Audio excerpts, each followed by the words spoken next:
And today, my special guest is Mindy Naglich, and she's an author, but also a certified taster. And she's got a really interesting book out that I think really goes along with the theme of my podcast, where we're always exploring the intersection between food and life. So, Mindy, thanks so much for being here. Awesome. I'm so excited to be here and talk tasting with you. Yes, definitely. And Mindy, tell us, I know your book title is long, so I'm going to let you tell them your book, the title of your book. It's a great book title, by the way. Yeah, the title How to Taste is pretty easy to remember, but the whole thing is How to Taste, a Guide to Discovering Flavor and Savoring Life. So Yes. definitely a mouthful, but Yes, really gets to the definitely. point of the book. So tell me, initially I thought my production person told me that the book had something to do with beer. I haven't read it yet, but or is it more than just beer pairings? It sounds like it could be. Yeah, so I started my career in beer. That's when I got my advanced Cicerone, which I was one of the first advanced Cicerones in the world. But Okay. since then, that really opened my eyes to all flavors. So it's about tasting. I talked to over 100 professional tasters from mustard, butter, olive oil, honey, whiskey, everything is in there. So I really wanted to cover tasting anything. And then Uh-huh. once you read the book and you get into tasting, you can kind of pick your specialty. There's plenty of books out there about specifically tasting beer or specifically tasting tea and things like that. This is just get to know your senses and learn how to taste. Oh, that's great. Yeah, that's perfect. So tell me, what is I was almost going to say like an Italian pronunciation, a pronunciation Cicerone, but it's Cicerone. Yeah. So tell us, tell my audience, tell me what that is too, because I'm not familiar with that term.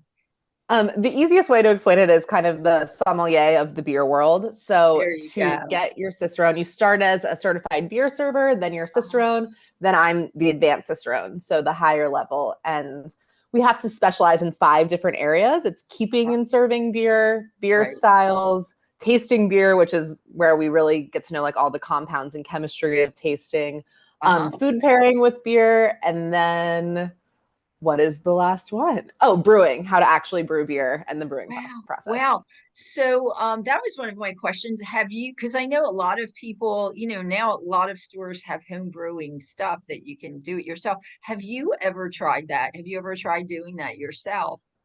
Yeah, what really sent me down this path is actually I won a gold medal at the National Homebrew Competition in 2016, There you which go. is there's about 3,000 brewers, I think 5,000 entries in that competition. So Uh-huh.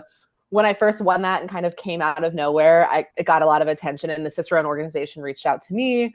And then I really started specializing in beer and brewing as both a journalist and then a brewer. So Oh, that's great. that And was that the was kind of, beginning. yeah, that was my next question was going to be what was your inspiration to do the book? But I guess winning that award probably is that what kind of led you to that? Well, so I thought from that, my specialty would be in beer, and that would be kind of where my career went. But I actually started training for Master Cicerone, which there is now 20 of those in the world.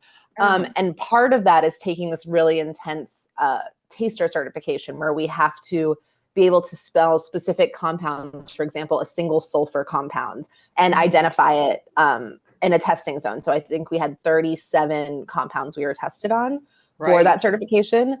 And right. that is what just opened my eyes to, wow, in the span of a couple of days, I was able to train myself to really be so sensitive to these compounds where I could smell something diacetyl as this smell of butter, and I could smell Mhm. it in tiny concentration. And just a couple of days practicing, and it really opened my eyes to, wow, these scents are all around us. We aren't paying attention to them, but with just a little focus, you can really pick up on it, and it totally changes the way you go through the world. So that class actually is what inspired me. From there, I went and got my W set in spirits. I'm a certified cheese taster, all different things. So that really opened up my eyes to the world of flavor generally. And I kind of left that specific beer path. Still love beer, but not as focused on it. I see. So you have a lot of different areas than you're in. What is your, so if I were to ask you like I know you must do pairings like with do you do pairings with beer? And I know that's like a hot thing now. Do you Yeah. I so mean, what's your beer's one favorite? of them, Yes, but I mean but we do cider, probably a lot. whiskey, yeah. Yes, yes. So I guess if I were to ask you like a beer pairing, do you have any favorites? I'm sure you could pair it with a cheese, right? I know you can. Yeah, cheese is an easy, like kind of a very easy pairing method just To because it's pair like its with. own signal note. But I Yes. actually am out in Los Angeles right now. I just got done consulting with Cup Noodles, the brand, Uh-huh. on doing Oh, beer yes. pairings for all of their new sauces. So the one Wow. that was a big hit at our last event that we just did was hazy IPA and General Tso's chicken. Mhm. So basically, those are a nice intensity match. The intensity of General Tso's sauce, that tanginess really matches up with the tropical IPA very well. And when they Uh-huh. come together, they kind of enhance each other. This caramelized note is really pulled out of the General Tso's chicken that you don't notice when it's not paired with beer. So that kind of follows some of the rules I outlined in the book about pairing, which is know what your star is, match the intensities of the flavors, and then either complement, contrast, cut, or create with the two things you're pairing. So that was That's definitely a complement contrast or a complement pairing. exactly. And I guess that sounds like do you have a kind of a rule of thumb when pairing things together? Do you have any it might be difficult to pare it down to kind of one, but do you have any kind of a rule of thumb? I think as long as you're matching within the intensity of the flavor, you're always going to nail it. So, or you're always going to have a pairing that at least works. It might not be the perfect pairing, but if you have a really intense cheese, say like a Roquefort blue cheese, that's really Uh-huh. funky, has a lot of earthiness to it, and you pair it with like a very delicate white wine that doesn't have, a very delicate Pinot or something that's just crisp, Yes. that cheese is going to overpower that all day and you're not going to be able to enjoy both elements. But if you pick something that is a more delicate cheese, like a goat cheese with that, then they Uh-huh. can kind of meet, you can enjoy both flavors and you're not going to overpower or erase anything. So I think when you're first starting out, it's Hmm. really great just to think, how intense is this flavor generally? Is it big and bold or is it more delicate and subtle? Huh? Start there. And then you can start working on those 4 basic C's that I talk about in pairing. Complement, which is, strawberry wine and strawberry sorbet, they're going to complement each other. Contrast is something that if you have a big, like a really creamy panna cotta, right? You want something bright and fizzy to kind of contrast that. So maybe you're doing like a little bit of an acidic sparkling wine or something like that. Or like Mhm. a cider I love with a panna cotta, that Yes. Oh, contrast, yeah. right? Mhm. Creamy one note vanilla contrasted with the cider. Then cut is similar, I guess, to contrast in how I just said it. But like when you have something fatty and heavy, even that goat cheese, right? A nice Uh-huh. acidic white will cut through that, so you can cut it that way. Or say you're having key lime pie, you have this tanginess. You might want to cut it with a sweeter wine, a dessert wine, to kind of cut through that tanginess. So that's your cut. And then create is the most fun. And I love watching chefs kind of get whimsical with this. Like you can have like a very jammy Zinfandel or something, and then have it with peanut brittle and try to create that experience of a peanut butter and jelly sandwich together. Or in beer, we love to do like a dark, like a brown ale with a cheddar and be like, does this come together as a grilled cheese? Kind of, I don't know why those are both sandwich examples.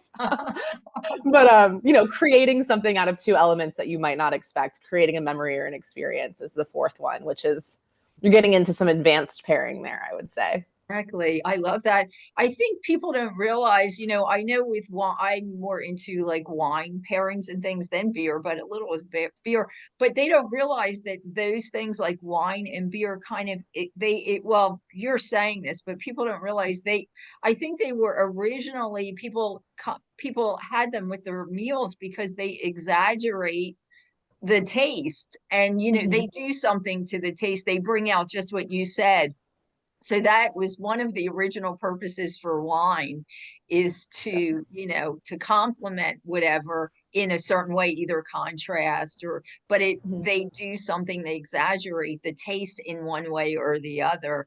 So it's not meant to just drink a glass of wine. So it's meant to do something, to add something Right. And else. I also think people get a little nervous when they're wine pairing and they take it on as like too like this will ruin the meal if I have the wrong wine. Yes, yes. And for the most part, I Uh-huh. think if you have a good wine and good food, it's very rare that there are a few interactions I talk about in the book about like Right, clashing and right. when you have a wash where kind of the wine or the drink will actually deaden the taste of the food just because of the way the Right. flavors interact. But Yes. it's typically never going to ruin your meal. So I think people should have fun with it instead of making it like a nervous homework Rocket assignment. science or something. Yeah. Exactly. That is the important thing. So I guess one of my question is, I started out by saying, so my podcast, like our tagline is where food meets life. And it Mhm. sounds like your book also had that type of feeling, where food kind Mhm. of intersects with life. Do you have anything in regards to that to tell us, like any kind of intersection there with food and life? Oh yeah. You can I point would out. say, I mean, every chapter talks about that, but one Yeah, of my favorites, I think we don't think about the way all of our senses enhance our memory, and the way you can create these sensory memories with just a little bit of focus, and it really makes your whole life much richer. right, Um, our sense of smell is so tied to our emotions and our long-term memory. And just by, being on a vacation, you're on this beautiful vacation, say you're in Italy, you just toured a winery and you're like, wow, this wine was delicious. It's very easy to say, oh, that was lovely, like goodbye. But if you really take a moment with your, companions and smell the wine and try to take in what's around you and say, wow, I'm getting these notes of currant and it's quite dry on my palate and I'm enjoying myself. I feel the sunshine. You can really create a memory that the next time you have a wine and it hits your palate in that dry way, all of a sudden you're like transported back there and you're like, wow, this reminds me of being in Italy. And it's just a little thing that you wouldn't go out of your way to create, maybe typically, but a right. tiny bit of focus, all of a sudden you start having all these connections in your life. I talk about in the book, like when I started really training my nose to get some of these certifications and pass some of these exams and stuff, I rolled down my windows in Portland, Oregon, and I was just driving and I was like, oh, wow, the forest here smells so different than like the forest in Vermont where I usually vacation. And I was like, I don't think if I didn't do all this focus and think about my senses, there's no way I would notice that. I wouldn't be like, oh, the forest smells different, which I don't know. Does that add to your life? It's just like, yeah, a more colorful, richer experience when you train your senses this way. And I think it can, yeah, weave into even just a little drive through Oregon. Yeah, and that's a great way it's another kind of a souvenir that you keep. It's not a material thing, but it's a souvenir that you can keep coming back to in your memory all the time. I know I do the same thing, like certain smells remind me of, like, wow, this reminds me of Italy in autumn. And it's like, wow, or in the summertime, even though I'm not in Italy, or being at a place or whatever. Or I guess that's why we have our childhood memories, bring us back to these foods that we cooked when we were or had when we were little. So Yeah. it's all. And yeah, that intersection with life. And you said your childhood memories. I Yes. go in the beginning of the book really out of my way to define kind of how all of our flavor worlds are different, even though we Uh-huh, don't realize it. And it's right. such a nice way to connect with people, right? You can be eating the same dessert and You're someone has such a specific memory of like, oh, this reminds me of my childhood.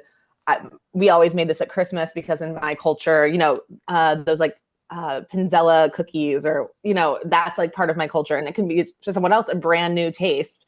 And they're Yes. having a first time experience. The person next to them is having this, really nostalgic experience, and being able to connect over that is just so interesting. And a lot of our dinner conversation doesn't necessarily turn to the food in that way, but it's such an opportunity to connect with people and learn about them, learn what, they're experiencing that we would never know if you didn't ask.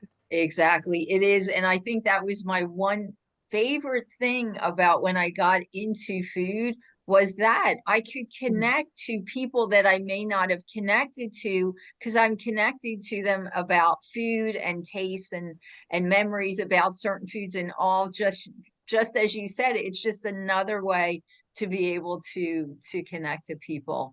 That's great. Yeah. Mindy, tell us the title of your book again. I'm going to let you say that, and tell us where we can find the book too. Yeah, it's How to Taste, a guide to discovering flavor and savoring life. And it's anywhere that books are sold. It's in a lot of small bookshops. But if you're in a specialty store that doesn't have it, definitely tell them about it, because it's a great pair. It's in some like cheese stores and wine stores and things like that too, because it's such a great companion. Just if you're enjoying something right by there. The fourth chapter of the book is a tasting method where it outlines just how to taste anything with a little bit of focus and a little bit of thought. And so it's such a nice companion to some of those specialty stores where you'll find it as well. Sounds like it. And do you have a website, or is there a website people can go to for the book, or yes? Yeah, so you can definitely follow me on Instagram. It's Drinks with Mandy. I talk about tasting, mostly drinks there, but the book itself has the website howtotastebook.com. And then there's also a How to Taste Book Instagram as well. But it's not as well followed and as much information as my personal, where I'm posting about all the book events and talking about everything. So definitely there online. Okay, that's great. All right, Mindy, thank you so much. So interesting. Thanks so much for being with us. And yeah, I definitely recommend for everyone to go out and get that book. Sounds so interesting.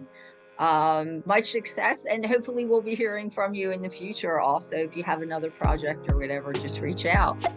Yes, thank you so much for having me. It was really fun to talk tasting with you. Yes, I love talking taste. Yes. Yes. All right, take care.